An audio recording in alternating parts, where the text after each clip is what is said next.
Bismillah, wassalatu wassalamu ala al-habibil mustafa sayyidina wa maulana Muhammadir Rasulillah wa ala alihi wa itratihi wa ashabihi wa man walah, amma ba'd. Bila bicara tentang puasa, puasa juga selain daripada menunjukkan bahawa ia adalah satu ibadah walaupun sukar tetapi masih di dalam ruang lingkup kemampuan seorang manusia, kerana tidak ada istilah at-taklif bil muhal. Tidak ada istilah di dalam Islam kita ini bahawa ada satu tanggungjawab yang mustahil mampu dilakukan oleh manusia. Tidak ada. Bahkan semua hukum hakam Islam mampu dilakukan oleh manusia. Namun kalau ada orang kata saya tak mampu, pada hakikatnya kalau diselidiki, yang tidak mampu sebenarnya adalah untuk dia menundukkan hawa nafsunya. Para hadirin yang dirahmati Allah Subhanahu Wa Taala, bila kita melihat kepada puasa, selain daripada hikmah yang disebutkan tadi, puasa juga menunjukkan kepada kita bahawa kita meyakini adanya Allah Subhanahu Wa Taala.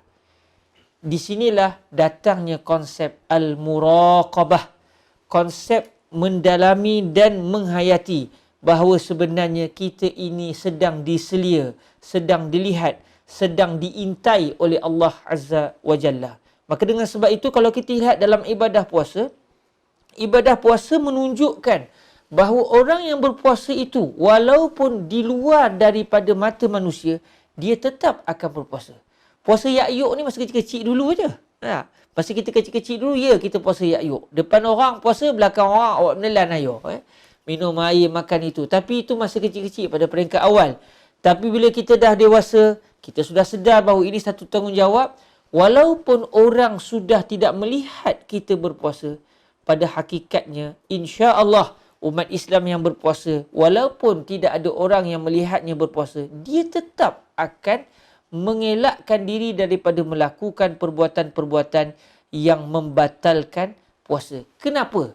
Kerana dia sedar bahawa ada yang melihatnya, walaupun makhluk tidak melihatnya, namun ada yang melihatnya, iaitu Allah Rabbul Alamin. Maka puasa sebenarnya telah membuktikan kepada kita bahawa kita mampu untuk pergi kepada tahap yang diinginkan oleh Islam, iaitu tahap al-ihsan, yang mana disebutkan oleh baginda Nabi SAW apabila ditanya oleh Sayyidina Jibril alaihissalam yang datang dalam rupa seorang manusia di akhir-akhir hayat baginda Rasul SAW, apabila Sayyidina Jibril dalam rupa seorang manusia hadir dalam majlis baginda Nabi, dalam keadaan para sahabat tak kenal siapakah orang ini, rupa-rupanya Sayyidina Jibril. Sayyidina Jibril bertanya kepada Rasulullah, akhbirni anil ihsan, beritahulah kepada saya apakah dia ihsan. Lalu baginda Rasul SAW bersabda kepada Sayyidina Jibril, an ta'budallaha ka'annaka tarahu fa in lam takun tarahu fa innahu yaraka. Kamu menyembah Allah seperti kamu sedang melihat Allah. Sekiranya kamu tidak dapat merasai bahawa kamu melihat Allah, maka ketahuilah bahawa Allah melihat kamu. Inilah dia at-tasawuf.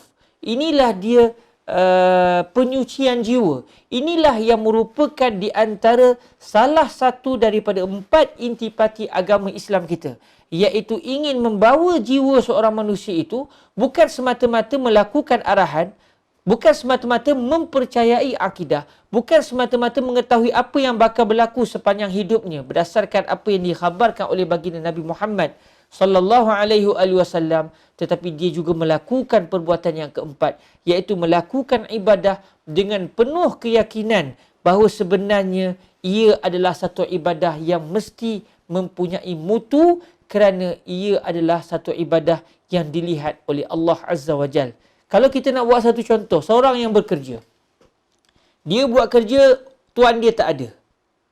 Mungkin dia boleh buat kerja cincai sebab tuannya tidak melihatnya, bosnya tak tengok. Tapi kalau bosnya datang, pastinya ketika itu dia melakukan tindakan, melakukan pekerjaan dengan nilai yang lebih berkualiti. Kalau bos dia tak datang, dia tahu bos dia tak ada, bos dia tak tengok dia, tapi ada CCTV, ada pihak yang akan memantau dia, dia akan melakukan amalan dan juga pekerjaan tersebut dengan penuh berkualiti. Maka begitu jugalah yang ingin dibawa oleh Islam, iaitu seseorang itu hendaklah sampai kepada tahap dia menyedari bahawa dia beribadah kepada Allah seakan-akan dia merasai kewujudan Allah ketika itu. Dia seakan-akan melihat Allah, dan kalau dia tidak mampu sampai ke tahap ini, dia kena sedar bahawa dia sedang diawasi oleh Allah Subhanahu Wa Taala. Puasa menunjukkan kita mampu untuk sampai ke makam ihsan. Kerana di saat tidak ada orang yang berada di sisi kita, sewaktu kita berseorangan diri, sewaktu sedang berpuasa, insya-Allah umat Islam tidak akan membatalkan puasa dengan alasan orang tak tengok. Tetapi dia akan tetap berpuasa, menunjukkan dia mampu untuk taat kepada Allah Subhanahu Wa Taala. Wa jazakumullahu khairul jazaa. Wassalamualaikum warahmatullahi wabarakatuh.